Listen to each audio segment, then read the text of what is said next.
Good morning. Good morning and welcome everyone to Meta Forum 2022 here in the Blue Point Conference Center in Brussels. And we're also streaming the event, of course.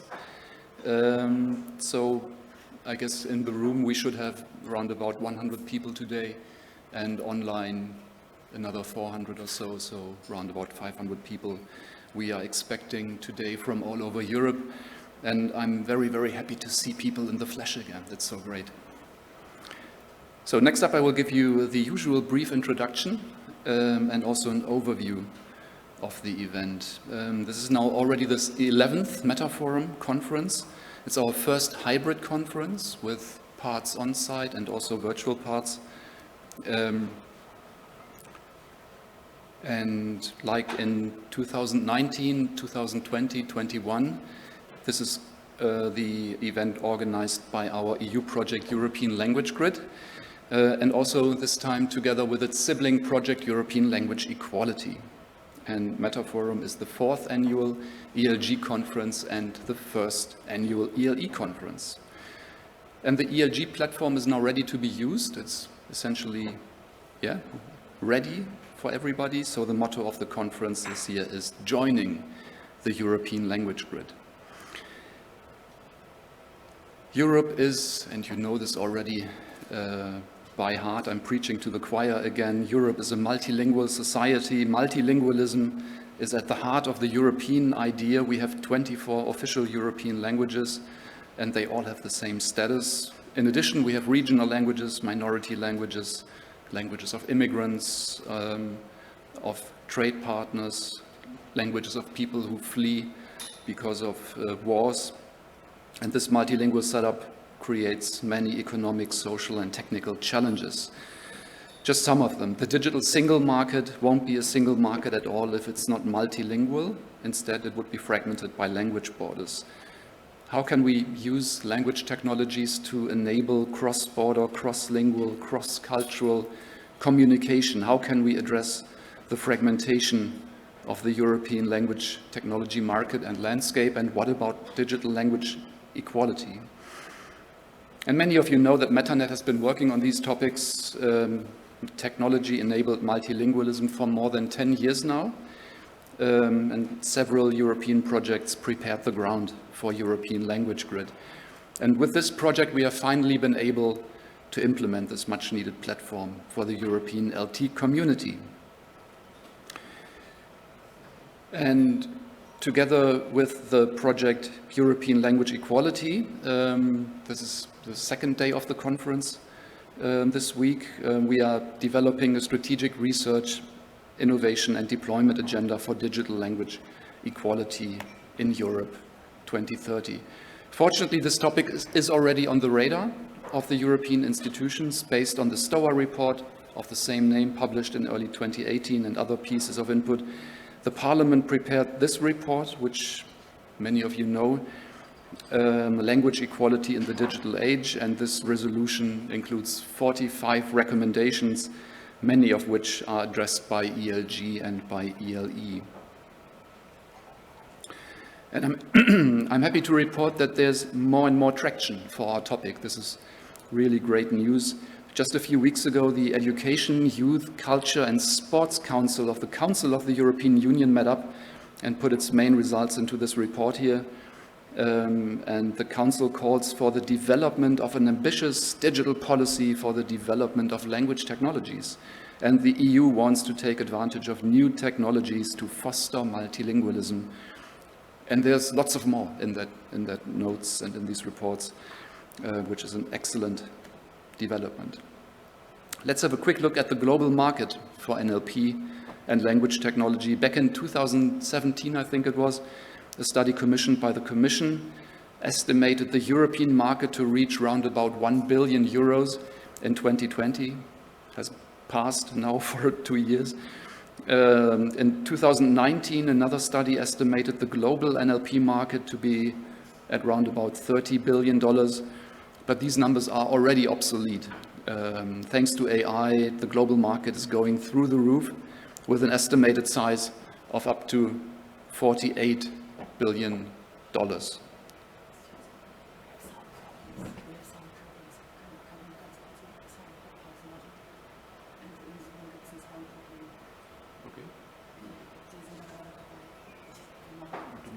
Gibt's ein Signal? It's okay? Okay. I was just told that we had sound problems. So apparently you can hear now online that we had sound problems, and they have been fixed. So just again to recap the slide, the global market is going through the roof with an estimated size of up to, let's say, $50 billion in 2026, and I guess the numbers will keep rising in the next years. Okay, just as another quick recap, the relevance and urgency of the European language technology landscape and community and what we are doing here. Why is it relevant? We've just seen that the global market is enormous. Yeah, it's an enormous market, and we should make sure that Europe is a key player in this market. We shouldn't just leave it to the hyperscalers from the US and from Asia. The European LT community is highly fragmented still. Let's connect and share resources and continue to build a world-class community with global impact. Digital language equality.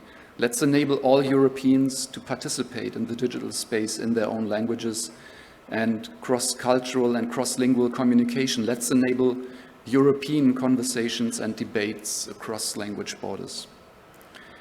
Very important topic still for a couple of years now, democratic online discourse, free of organized disinformation campaigns and hate speech. Let's apply our technologies where they matter and where they can make a difference. And finally, let's develop and deploy language technologies for Europe, built in Europe, the famous topic of digital sovereignty. Right, so at Metaforum, we usually have a project expo. At this hybrid event, we have a project expo too. This time it's fully virtual, can be enjoyed in the lunch breaks. We have 26 projects, and our team set up web pages with videos, other materials, and we open the expo today at 12:30 until 1:30, and tomorrow 12 until 1, and more details are available on the website. A bit of housekeeping to those joining online. This is a Zoom webinar for questions and answers. Please use the Q&A tool. Please don't use the chat window for this, and you can ask questions. The team will monitor the chat and the Q&A tool, and they will pass on questions and also try to respond to them right away. And last two slides, bird's eye view of the program. Today is devoted to ELG, European Language Grid. Tomorrow is devoted to European language equality. Very simple distinction. Today we have, right now we have a keynote speech coming up. Then we have two sessions on the ELG platform, one with a broad overview, and then technical deep dive with a tutorial and various explanations, and also a best of ELG session, really to showcase some of, many things can be shown. Of course, we had to make a selection, that's clear, but these will be shown later on. We have a panel on language-centric AI. We have an industry session set up, and towards the end of the day, we will talk about the future of ELG. And tomorrow, similar program, but fully devoted to ELE and the results that we have so far in this project. Both of the projects will cease to exist by the end of this month. Yeah, so this is essentially the final conference of these two projects. So thanks very much again for your attention. Hope you enjoy the conference these 2 days. And now, before it's time for the invited keynote speech, I'd like to briefly hand over to Jan Hajic, who is coming to the stage as chair of the MetaNet Network of Excellence, to say a few words. Jan. So, good morning, everyone. I'm Jan Hajic from Charles University in Prague, and the chair of the MetaNet board. And thank you, Georg, for the introduction. As usual at MetaForum, I would like to say a few words about the MetaNet and also something about what happened between the last MetaForum, which was actually only half a year ago, and today. So MetaNet was founded in 2010. You have seen the slide with the past MetaForum conferences. So it was at the very beginning. It evolved from the T4Me project, which was the first funded language technology and networking project, and since then was funded by various other projects. Now MetaNet has members from more than there is countries in Europe with about 60 members, and sort of on the side we have the Alliance, which has over 900 members, and you are welcome to become a member as well. Now, the MetaForum conference, as I said, was organized by various projects over the years.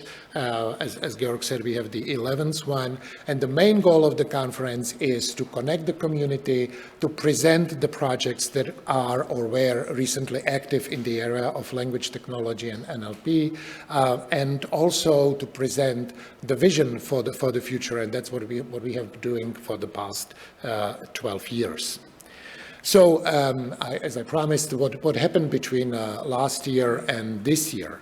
So, there are still running language technology projects, or recently ended, those that were prolonged because of the COVID pandemic, and you will see some of the results at the virtual expo. One of them you can see even now, because we are interpreting or translating what we are saying here by the ELITER project, which was one of the language technology projects funded by Horizon 2020. And if you go to the website, you can see what I am saying in many languages. As this year, it's a conference, as it was last year, where we also present the ELG project, which is just finishing, and the ELE, which will fortunately continue for another year. And we will talk more about it tomorrow, and also what we will ask you as a community to contribute for that project.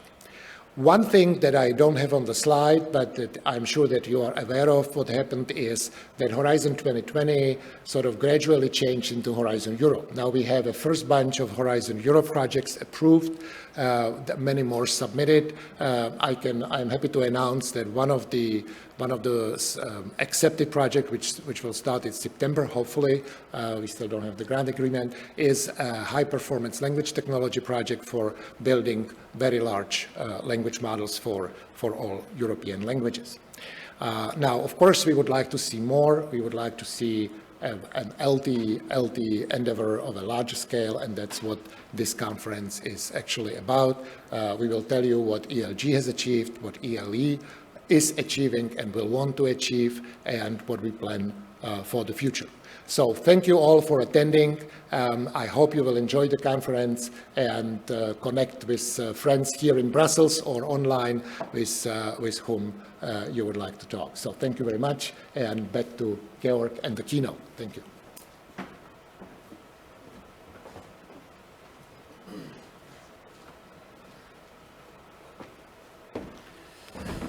Thanks very much, Jan. So next up is our keynote.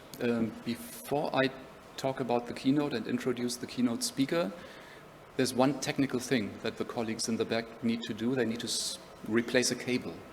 So there will be 1 minute in which this will happen. And I guess the sound will also be cut. So, and I need to check what is happening.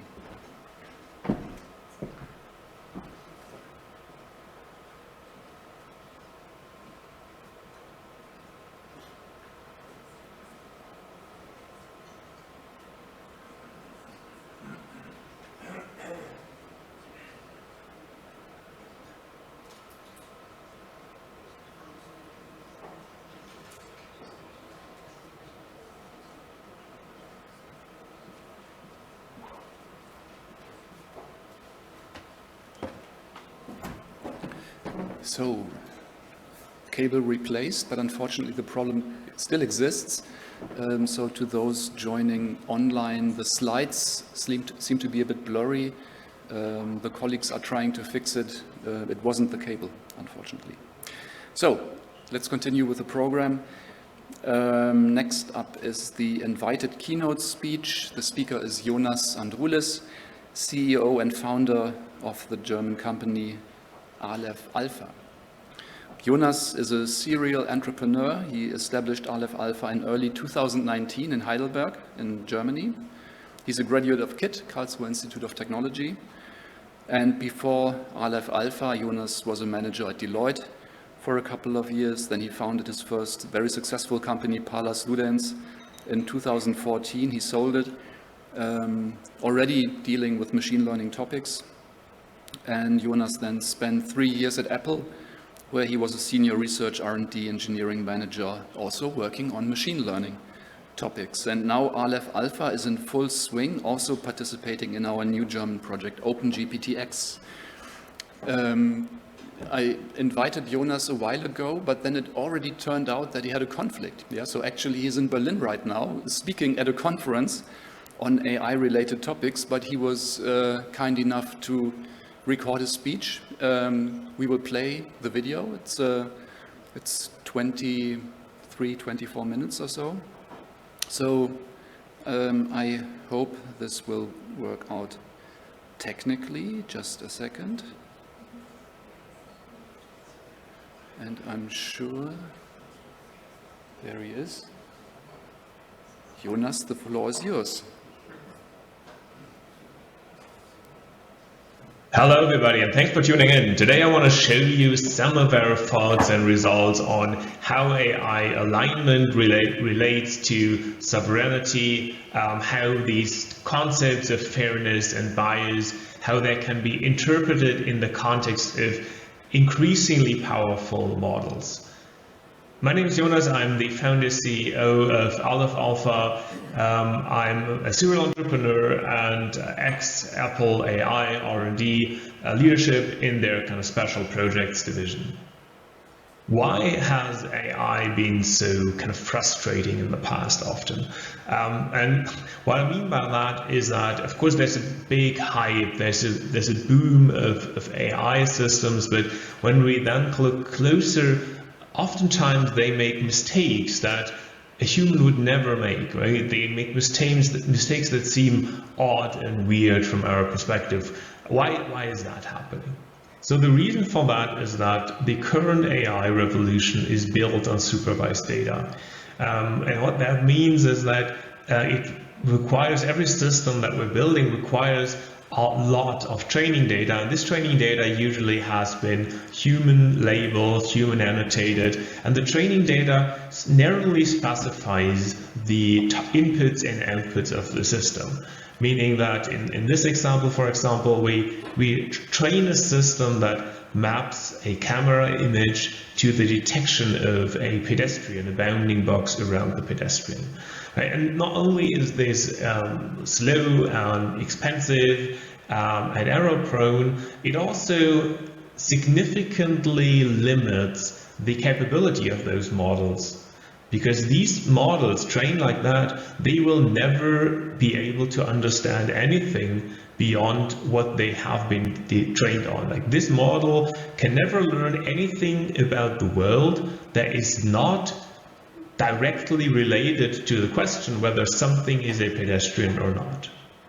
So, but one of the big advantages these models have, the supervised models, is that I can get a pretty good handle on fairness. So in this example if I say that my goal is for the model to be equally as performant for all genders and races and age brackets, then that's kind of easy, right? I just have to label these criteria. I have to have a signal for sex and age and race. And then I can measure the performance of the model on each individual subset.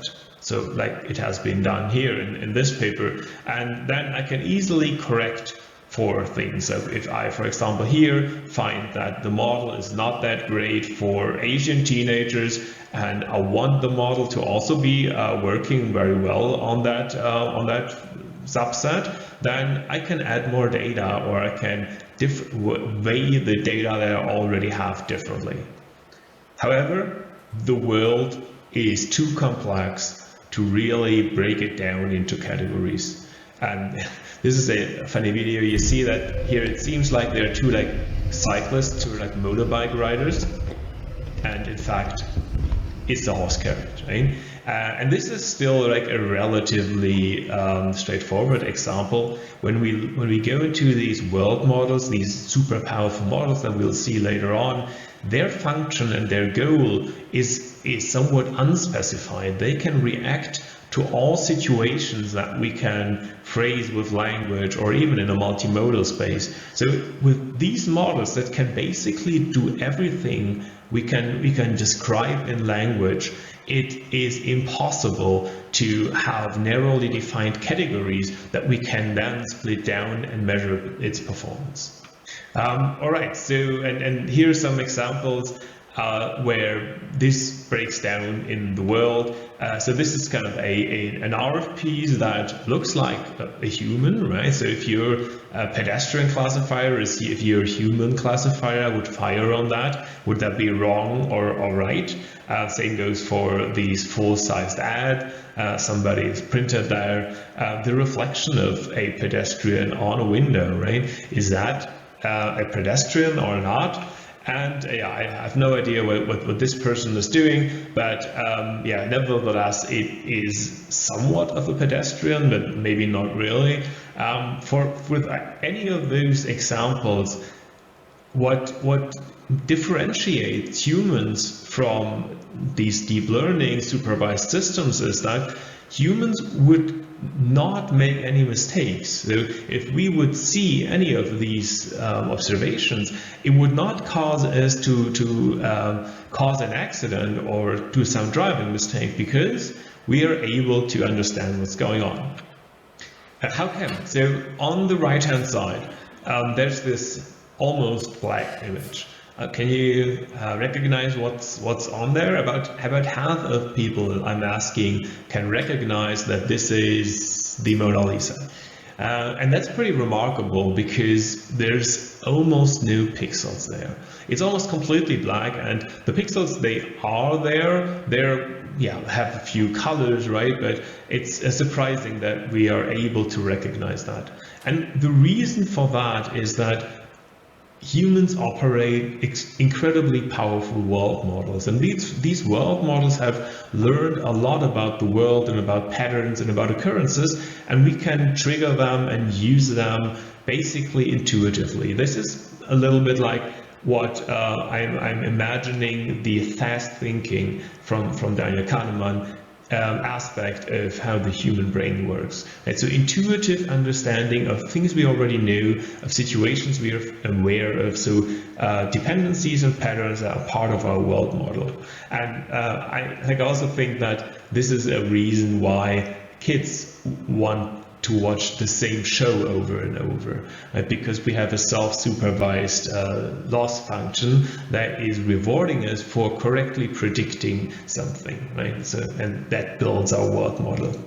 And world models are nothing new in the world of machine learning. So this is great work from 2016 from Schmidhuber and team. And so what they did is they built a world model for the game Doom. And here you can see in the middle in the set vector the latent space representation that is basically encoding the learned world model. And then this kind of model has learned to understand all kinds of situations that can happen in the game of Doom. And this is another cool work that basically takes it a step further and gives the agent only limited access to the observation. So here in this video, only when the red border is visible does the agent actually see its surroundings. Nevertheless, it is somewhat capable of learning a world model and navigating the car here in this racing game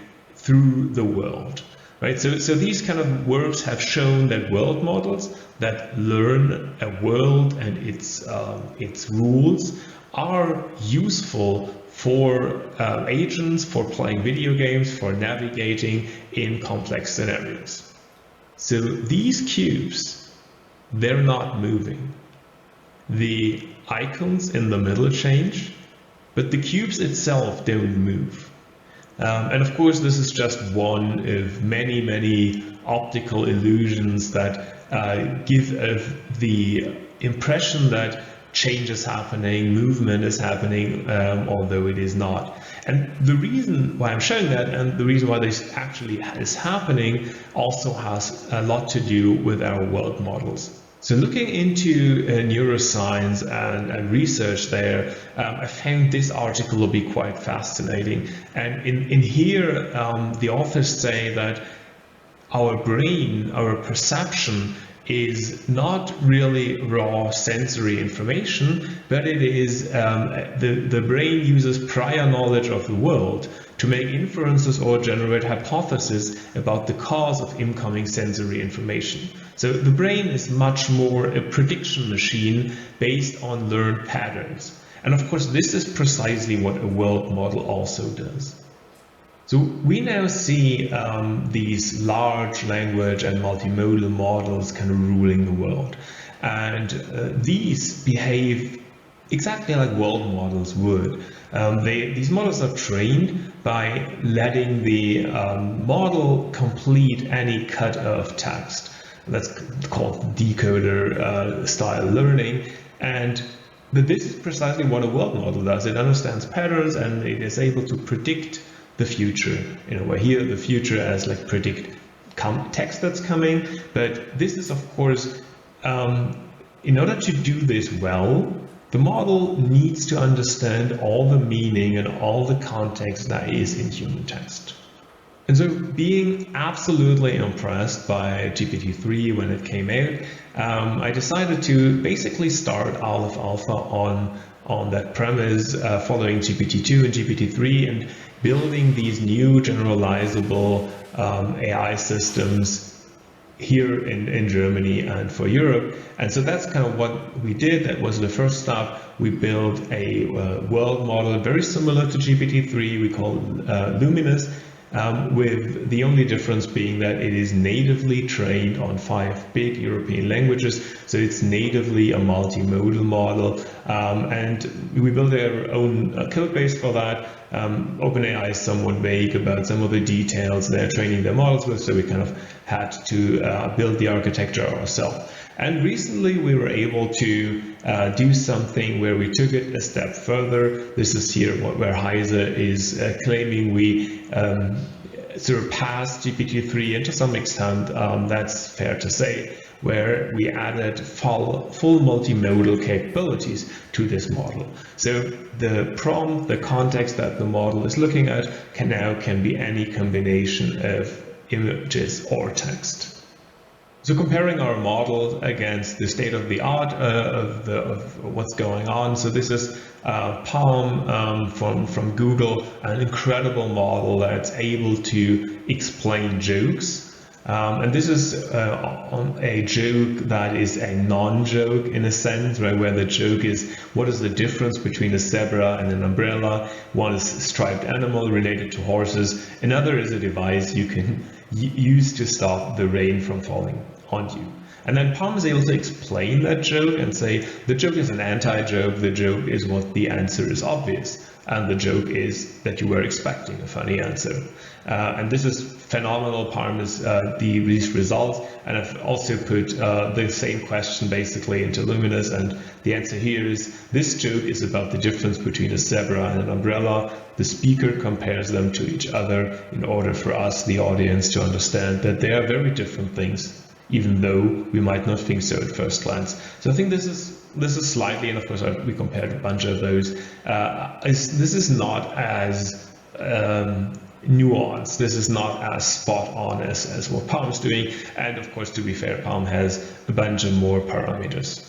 But our model then is a full multi-language model. So this is an experiment that here Silke Hahn did, where she prompted the model to write a letter from Goethe to Schiller.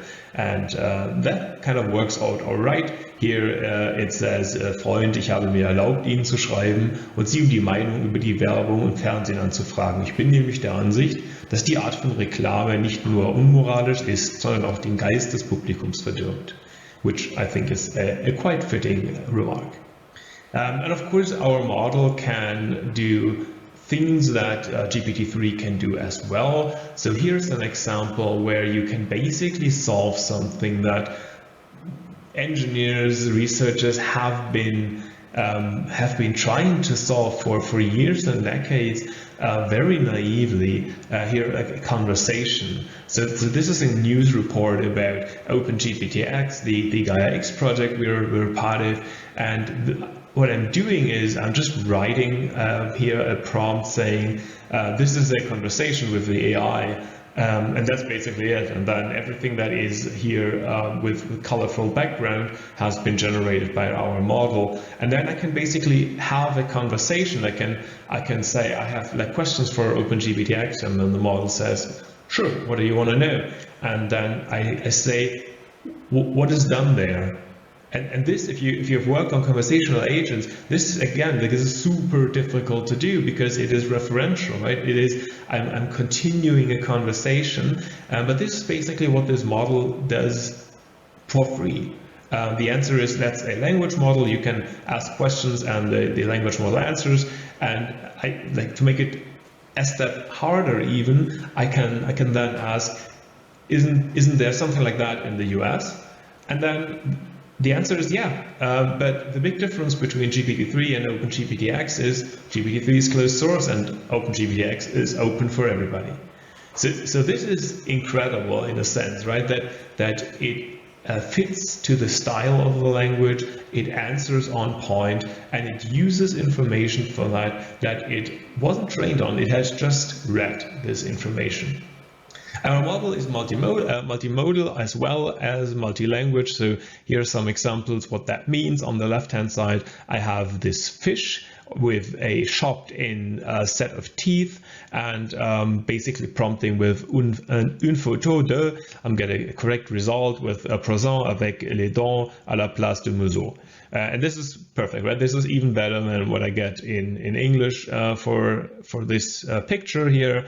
I can also ask questions about a text, and this is the cool thing about the multi-language model, is that this is a French text. And now I'm asking a question about the content of the French text in English, and I'm getting an English answer. So this is true multimodality at work. And of course, what we also have built is a summarization function. So you can summarize longer texts into a short description of their content. And of course, also that works in all languages. All right, so what does that have to do with kind of fairness and bias? So when you look at what these models can do, it is far beyond pure language capabilities. They carry a lot of information that is highly relevant to our ethics and to our culture, basically. So here asking, prompting with overrepresented in German prisons I'm getting like answers that kind of correctly tell me that it's young men and that are overrepresented. So what you can see here is basically a pop-up that gives you the probability distribution of potential next tokens.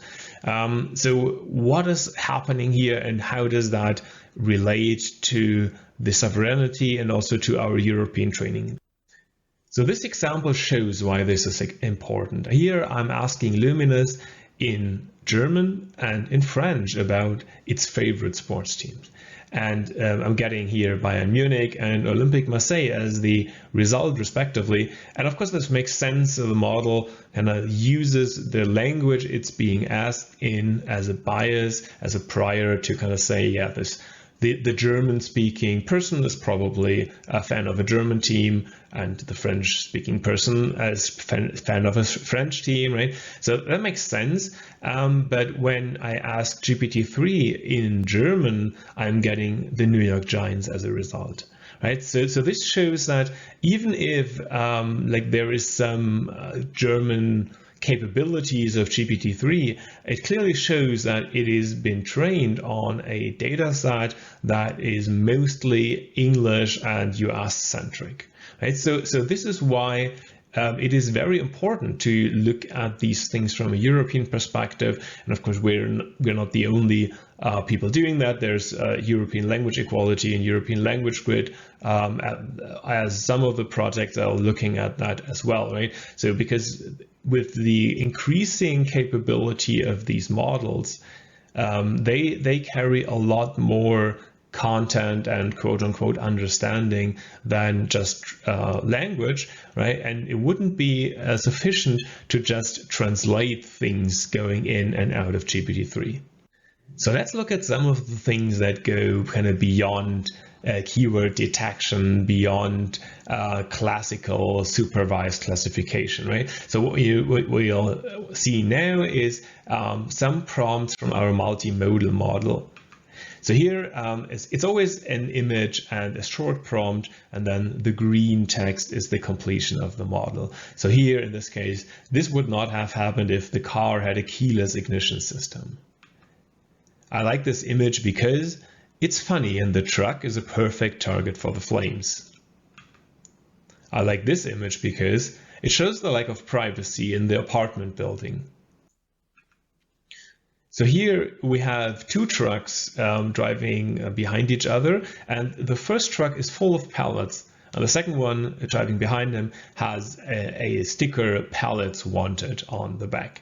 And here prompted with, I like this image because the result is it shows the irony of the situation. A truck driver trying to get his pallet business back on track. This maybe happened because the seagulls are not happy with the new rules. And here, OMG, look at this image, a wood slice with a cute face on it. So this is super interesting because in all those examples, we see that it seems to have a very similar world understanding and world model than we humans have. And this is surprising, right? Because as long as I've been working in the field and building AI systems, things like that were never possible. And our multimodal model can do even things like beyond that.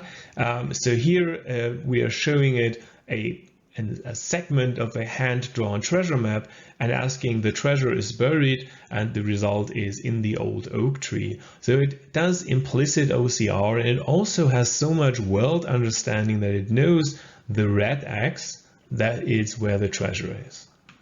And the same goes for architecture diagrams. So here I'm using QA patterns and asking which Oracle services are available, and the answer is Oracle Database Web Application Firewall. Right? So this is also, again, pretty remarkable. I remember just a year ago, basically, for the Hateful Memes Challenge, what the teams were doing is building OCR systems and then feeding the result of these OCR systems in a language model.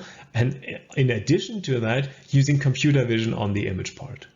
So this is unnecessary, right? So we can basically do it all at once.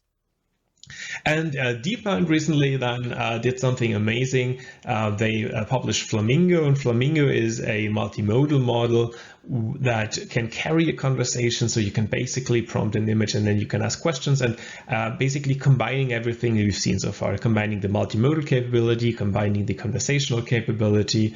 So here it knows that this is a bowl of soup with a monster face on it. And when we're asking our model, when we're asking Luminous about that, yeah, we're getting similar results. Photo of a bowl with a crazy monster face on it. And of course, this is, of course, DeepMind is mentioning Magma as prior work, right? And of course, the internet agrees that they're very similar. Right? And of course, this is not surprising. Right? We are all kind of building on each other's ideas.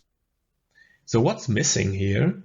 We've seen amazing capabilities, basically driven by world knowledge, world understanding. They're everything from like funny to precise. But all those examples were basically great world model system one performances, where there's a pattern understanding, there's a understanding of interdependencies in the language domain. However, these models are horrible at logical conceptual thinking. They sometimes get it right, and you could argue whether by accident or they just like memorize something. But generally speaking, the system 2 thinking, the logical compute basically that we're able to do, this is something that is still absent, and there's a lot of debate about how to get there and whether deep learning can play a key role here. And of course, we're working on something in the field I think almost everybody is doing.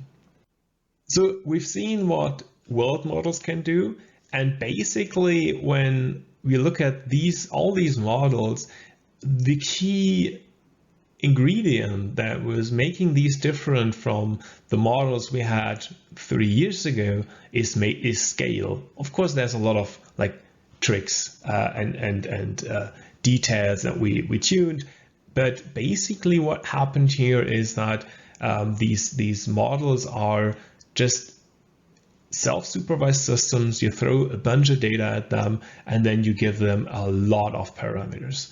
And so this is, again, an aspect of these models that are making them challenging, because you need to have the engineering know-how to work at that scale, and you need to have the resources to do that. And this is, of course, also where OpenGPTX is doing a great job at making this available and working together to gain experience and build a tech basis that's able to do this. And here on this chart, you see the amount of compute put into new AI models in the respective years, and this is a logarithmic scale. So every tick here is 100 times the compute. So this is quite exciting, and of course it's not clear when the scale up will end. As of now, there's no clear end in sight. And to make this possible, and also with the thought of technological sovereignty, we build our own data center. So this is 512 A100, one of the biggest clusters in the world. I think we're number 65 on all supercomputers, and we're doing this to help build the foundation of a new industrial revolution and to support academic and entrepreneurial development. Right, so we're always looking for partners, academic and entrepreneurial, and we're trying to build a technological foundation that is helping us to stay sovereign in this new era. Yeah, thanks for listening. If you have any follow-up questions, or if you want to have an idea for a collaboration, we're always happy about that. Feel free to contact us, and I'd love to chat.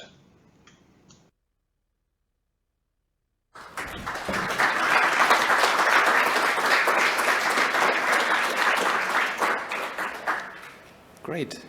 Thank you, Jonas. It's unfortunate that he can't be here today. He would have loved to, but he had this prior commitment, and I'm happy that he recorded the talk. And maybe some other time there will be opportunity for questions. Good. Let's go back to ELG. Here we go. Yes. So next up, I just need to resize my screen here. That's better. Next up, we will do 3 15-minute presentations, and we will look into various areas of ELG. First of all, I will start with a brief general overview where we currently stand towards the end of the project. After that, Stelios Piperidis will introduce the current state of the ELG platform as such, and then finally Kalina Boncheva will talk about the current state of play in terms of data sets and resources and services and tools and what have you available in ELG. So, quick recap, the objectives, of course, of ELG. Main objective is to establish ELG as a cloud platform, as the primary language technology platform and marketplace in Europe to tackle the fragmentation of the European landscape, to make available commercial and non-commercial industry-related technologies, both functional and non-functional. We want to enable the whole community, the whole European LT community and NLP community and adjacent communities to upload services and data sets, to download them, to use them, and to deploy them right from the ELG cloud platform. With a number of additional objectives like enable businesses to grow up, to speed things up, to make things more efficient, and to unleash enormous potential for innovation. Yeah, the pink arrow is indicating where we are at the end of the project. So all of the things are behind us now. Most of them. There's one thing that is still pending. I will talk about this later today. So what is ELG in a nutshell? This is the cloud platform, also the initiative, the participants, and so on. We want to enable both companies and academic organizations, research centers, and so on to make their own outputs, their own services, data sets, resources that they develop. Yeah, the European language technology developers, we want to enable them to upload and to share their resources, their outputs through ELG. In total, that's a number of about 1,750 to 2,000 organizations in Europe. Yeah, they develop, let's generalize, they develop tools, they develop data, and we want to enable them to make them available through ELG. On the other side, we have other users of language technologies. We have companies, we have NGOs, we have public administrations, we have also, again, research centers, universities, and so on, that may need language technologies, that want to buy them, that want to integrate them. Maybe they want to test them, test drive them a little bit. Yeah, so they want to discover them. They need to be able to discover these in the first place, then test them, integrate them, use them. And this is the set of users and consumers of language technologies.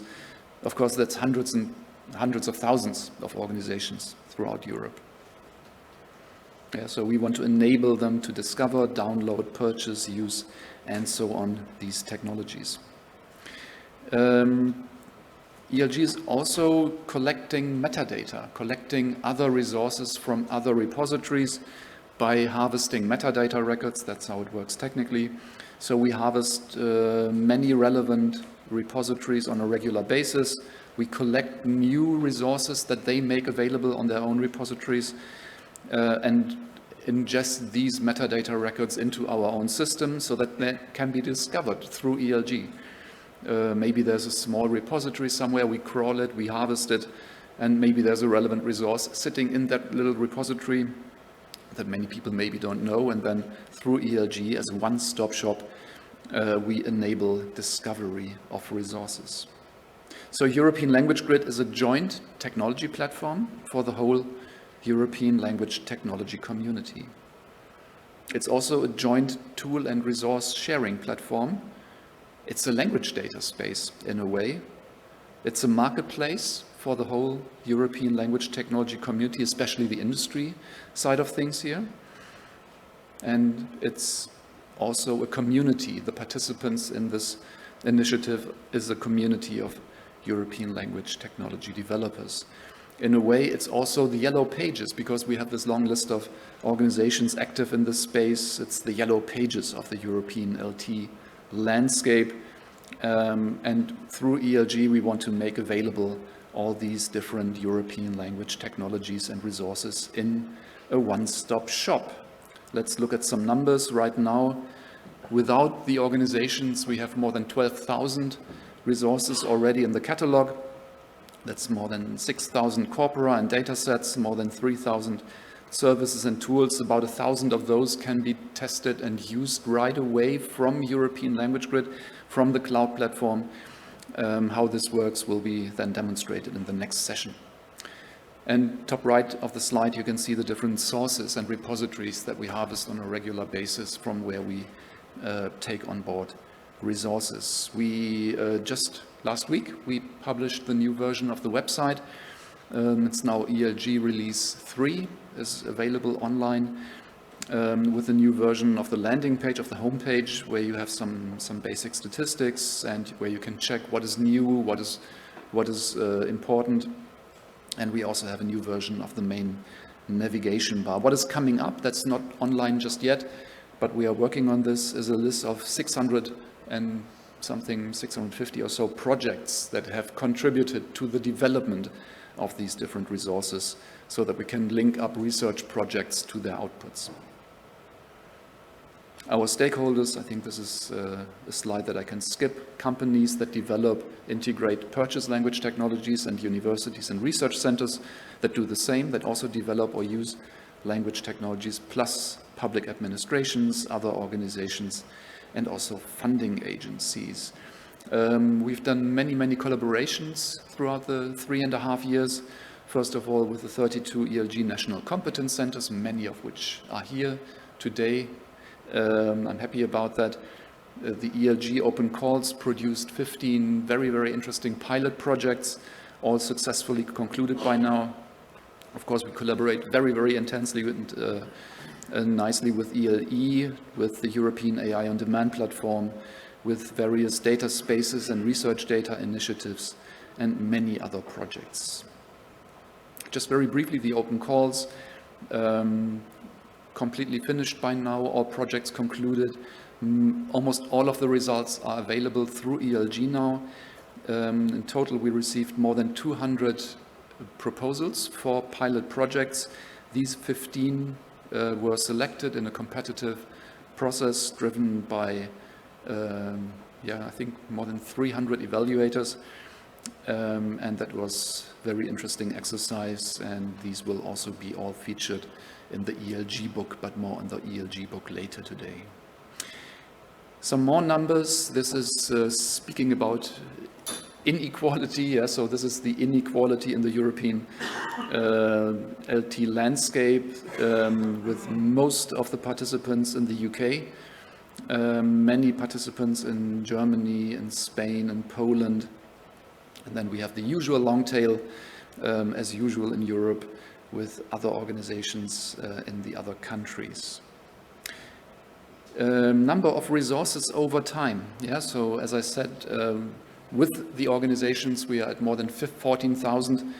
By now, we can drill down into the different resource types shown here. And I think when we started the project, no one of us thought that we would even reach 5 figures in that regard. So we are all very excited that this is really taken off. Some more numbers and stats here. The number of users of ELG, it's also going up regularly. By now, I'm happy to report that we have 750 users already, and this is a combination of ELG users and ELG provider users. So those users that provide technologies. This is also a fantastic number that I'm really excited about. Another number, another slide rather, that I'm not so excited about, because speaking about inequality, this is just the languages of the resources that we can look into, and it shows that we are very clearly far away from digital language equality in Europe. Most of the resources deal with English or have English content, and then Spanish, French, German, and so on. And I cropped out the long tail of, I think, hundreds of additional languages. And more on this tomorrow. This is just a very brief sneak peek what we will show to you tomorrow in ELE, in the ELE day of the conference. And with this, I would like to conclude and invite Stelios Piperidis to give a deep dive on the platform. Stelios, the floor is yours.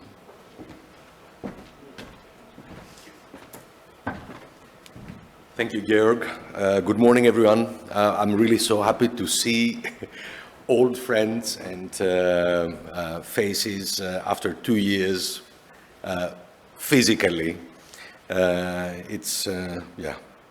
it's really very important to get together. So, as Georg said, I will just say a few words about the ELG platform and its architecture, the services that it makes available for the language technology consumers, equally well for the language technology providers. But I would like also to stick a bit more this time on how we position in ELG in the wider LT and AI ecosystem. This is a slide you've seen many times so far. At least it is. It has been presented consistently since the first Meta Forum. So this is the architecture that we have implemented in ELG. It is a three-layered architecture, and as you see here, we have the base infrastructure, which is the ELG cloud computing infrastructure, together with the storage facilities. In the middle, we have the backend taking care of all the databases, repositories, catalogs, etc., as well as the LT, and very critically importantly, the LT service execution orchestrator. And on the top, we have the front end exposing various functionalities to both providers and consumers.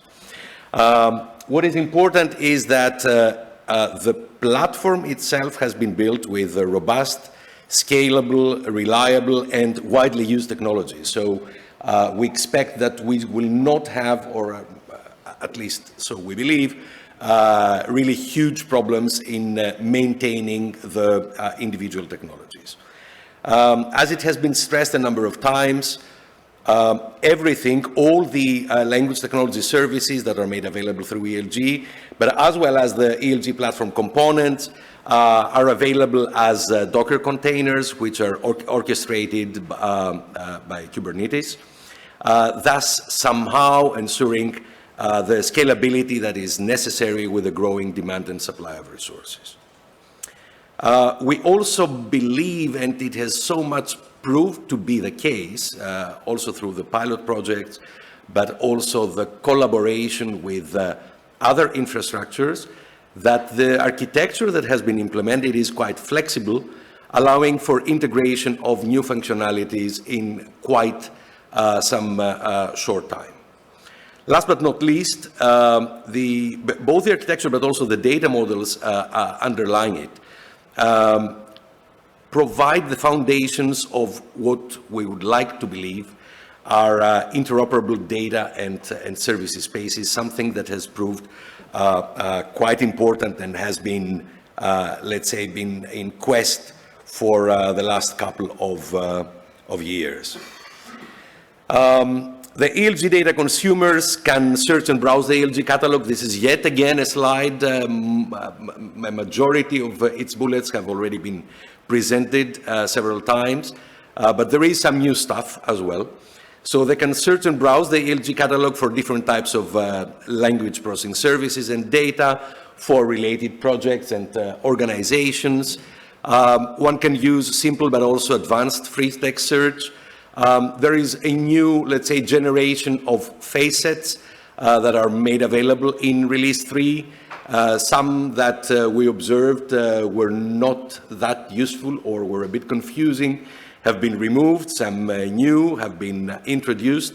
So now one can use face sets for resource type, language, service function, media type, conditions of use, whether a data set or a service is actually hosted in ELG or it is just remotely called, the license of a particular asset, its related entities, as well as the source. We would like to recognize the source, the source repository, the source platform, the source infrastructure from which we have harvested a particular record, or even the data accompanying the record. ELG consumers can also view detailed information on landing pages. The landing pages have also been revamped. They can view statistics of the number of views and downloads, especially for ELG hosted services. They can download data in accordance with licensing terms. They can export metadata records in multiple formats. And they can view which data sets they have downloaded, they themselves, right, the consumers, their versions, and so on and so forth. Consumers of ELG services can try out and test language processing services. Currently, we have APIs for, let's say, these abstract classes: information extraction and annotation for text and speech, text-to-speech, text-to-text generation, including, this is a superclass, including machine translation and summarization, classification for text and speech recognition, speech synthesis, and image recognition. The services can be called from the command line directly through a REST API, and they can be integrated in any sort of workflow. They can also be accessed through a Python-based API. Likewise, data sets can be accessed, can be searched and discovered through a Python-based API, fetched, downloaded, and fed into a training pipeline directly. Through the Consumers Grid, which is, again, a new functionality in the latest release, Release 3 of ELG, consumers can get an overview of their daily usage, their quotas, their downloads, and so on and so forth. Let's go to providers. Providers can register and get authenticated as such, so that, let's say, their input is trusted, ensuring trustability. And they can document their assets by providing formal description, metadata descriptions of various LRTs, okay, data and services, the agents participating in the LRT production or distribution, organizations, projects, and so on and so forth. All this information is linked together in a sort of a graph. From Release 3 onwards, all data sets and services get a persistent identifier, a DOI, and from Release 3 onwards, providers can provide new versions of a data set or a tool or service. As it has been stressed a number of times in the past, there is a rather rich and rigorous metadata model that underlies all the operations. The picture on the slide reminds of its origin. So it is an application profile of the MetaShare metadata model, appropriately extended and adapted, also complying with the FAIR principles, which are so important today. Using this schema, providers can create new asset descriptions by uploading and validating a schema-compliant metadata record, single or batch, so you can upload a number of metadata records in one go. Or if you are documenting a resource from scratch, you can use what we need to believe an intelligent, interactive metadata editor.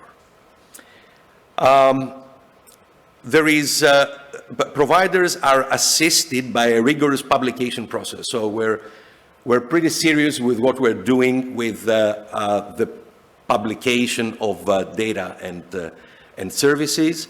We're assisting the providers, but we're also a bit, let's say, strict with certain mandatory pieces of information that we believe are sine qua non for the whole process.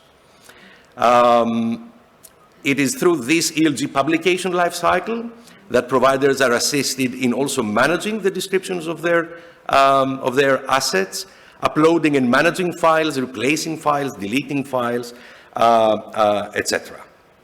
And as I said before, they can also create new versions. They can copy records, but they can also export records in multiple formats. Now one can export in DataSite, DCAT, RDF, XML, to name the most usable ones. A few details on service provision, although there has been no change on this dimension. LT service providers need to provide a Docker image with their LT tool or service. Docker images have to be uploaded to a Docker registry. And as has always been the case, there are two different options for providing language technology services. Either you can host them, you can upload and host them and run them in ELG, or the language technology tool can run outside the ELG with a precondition that a proxy image with one or more ELG compliant endpoints exists. Various ELG support services.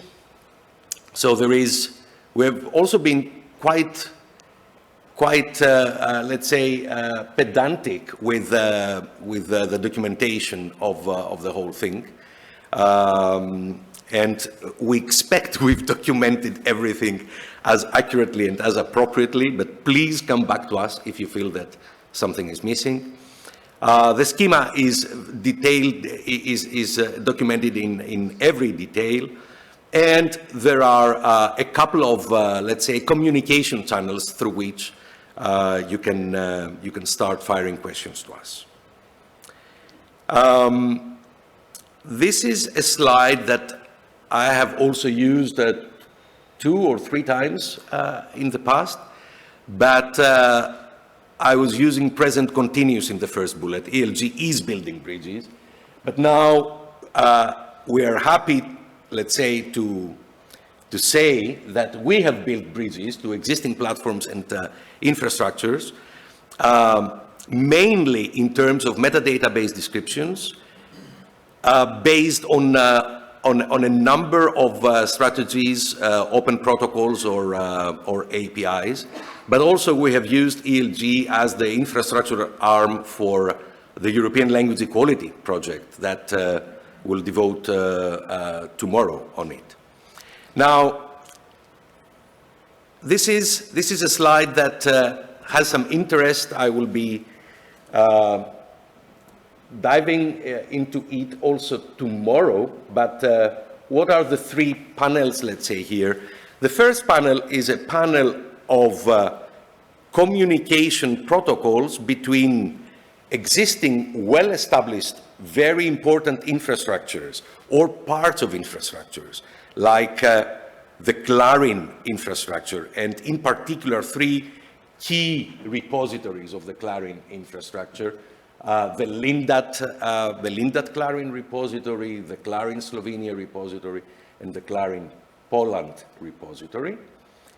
And the 4th down there is the ELRC share repository.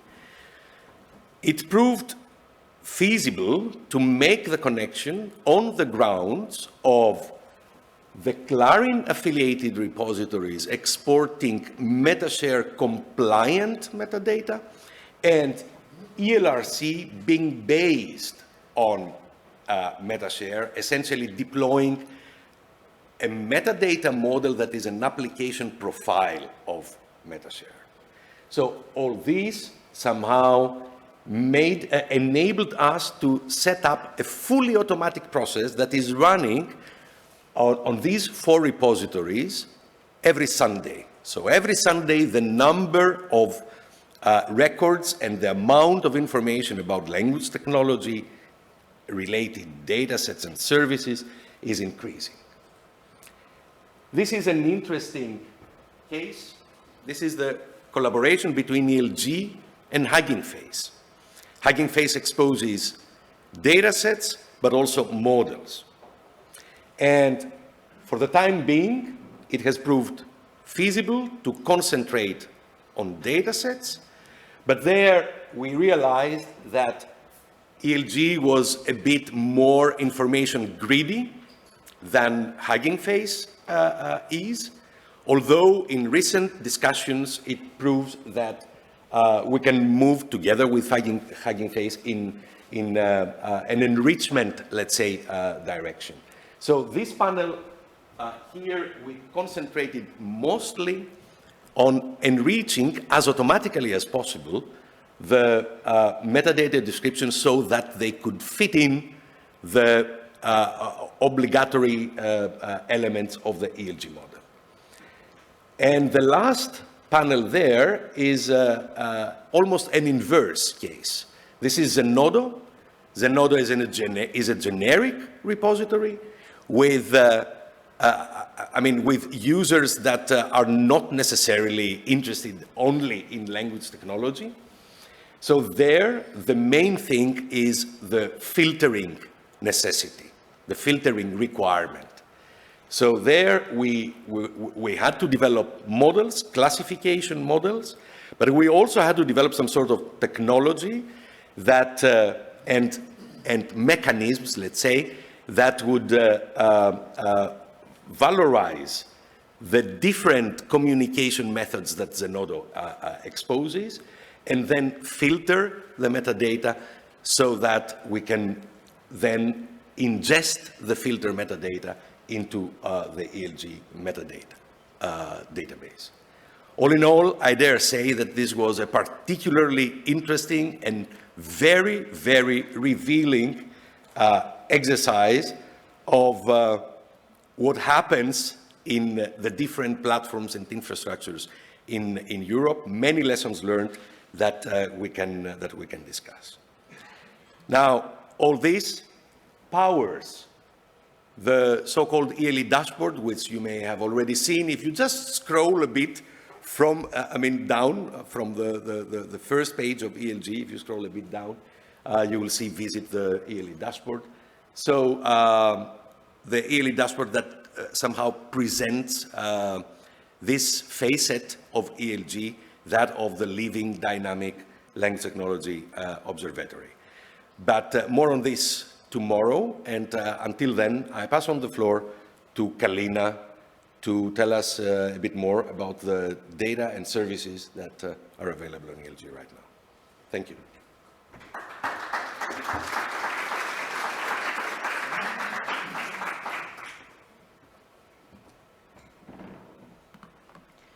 Thank you, Stelios, and great to see you all here today.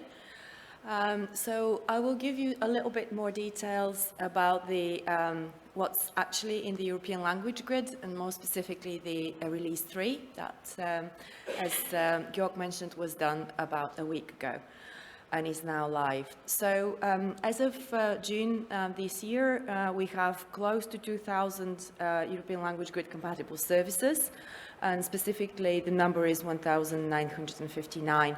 So the way to think about this is that you may have actually one Docker container, but that may provide different functionalities. So in some ways, you may get slightly different numbers depending on how you look at them and the platform. The majority of those are language specific, so for individual languages, and I'll delve into that in a moment. And then we have about 220 of those which are language independent.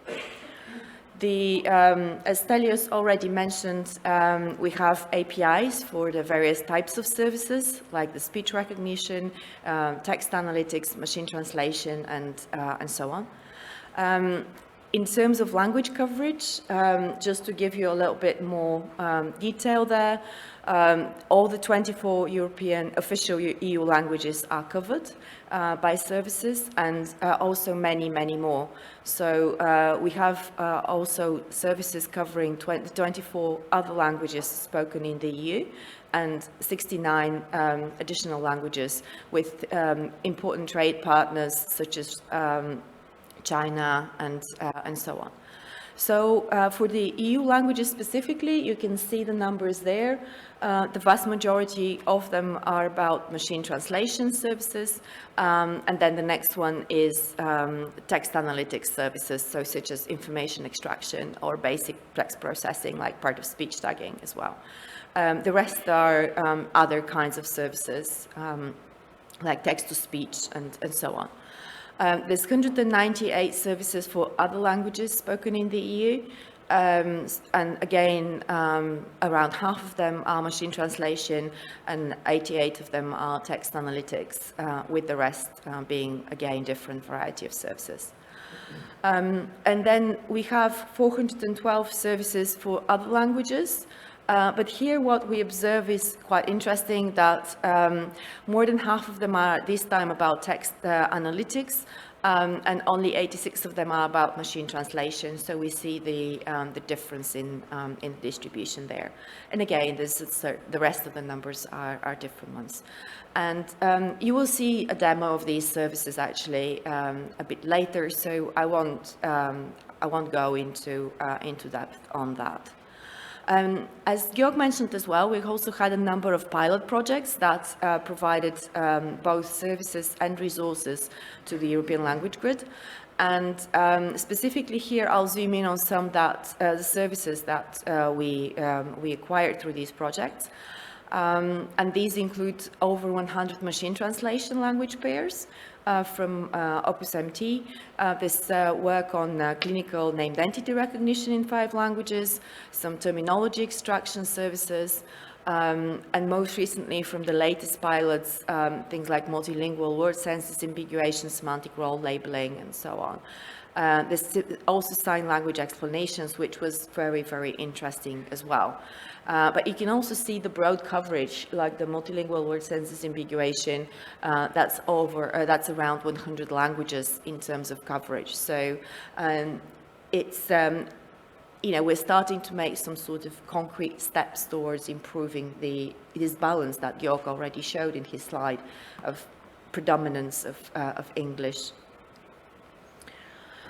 From elsewhere, we have some services, and I'd like to invite you to find out more about them by attending session 3 later today, where there will be some details and information and hopefully demos as well.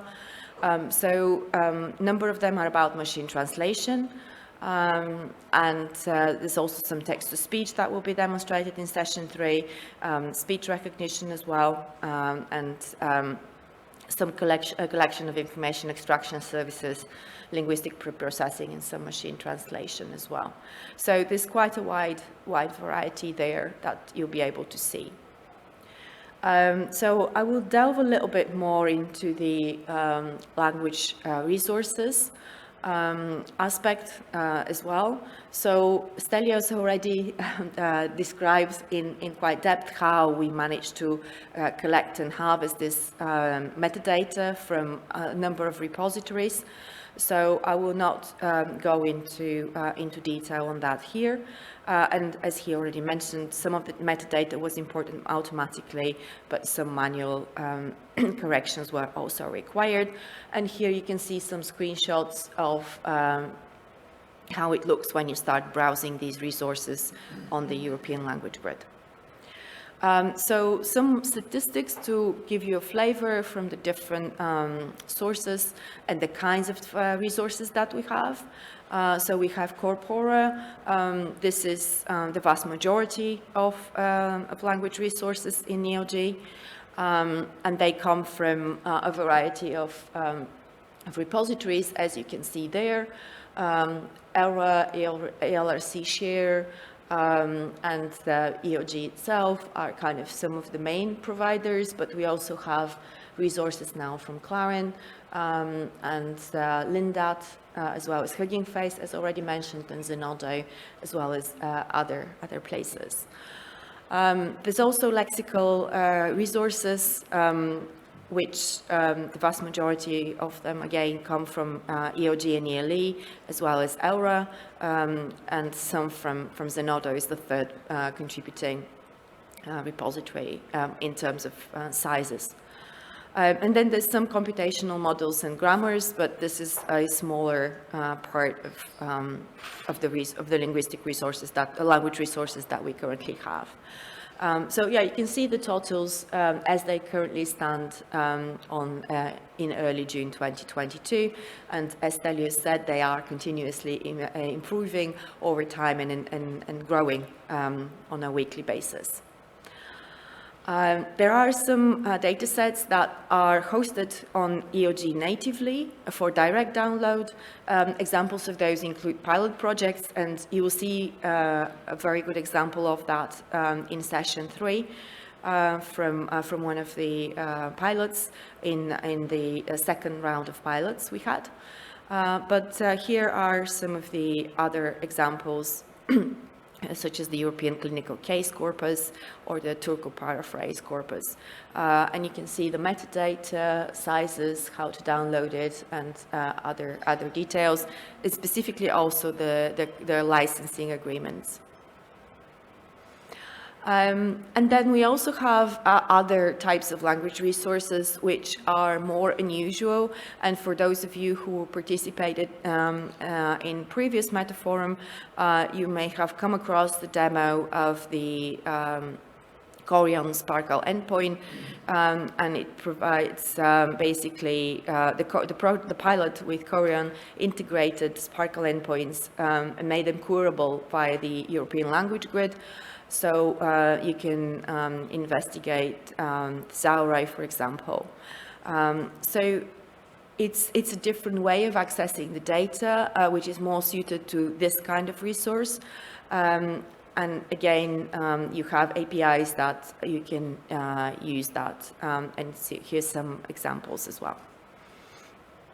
So in terms of the current state, we have, as we said, all of these repositories, and we do have a challenge of how to harvest data from there. We're continuously working on improving the quality in that regard. There's also issues that had to be solved around duplication, reuse, and updates.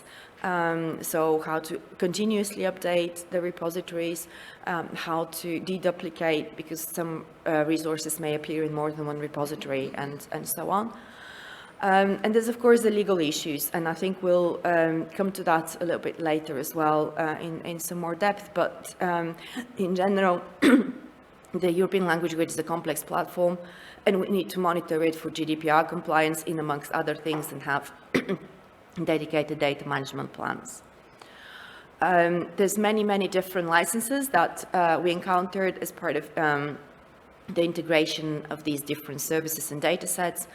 And so we had to work on harmonizing those where possible, and also associating them clearly with when the metadata is imported into the European Language Grid, so in order to improve the search functionality. So I think at this point I need to hand over to Jörg. Thank you.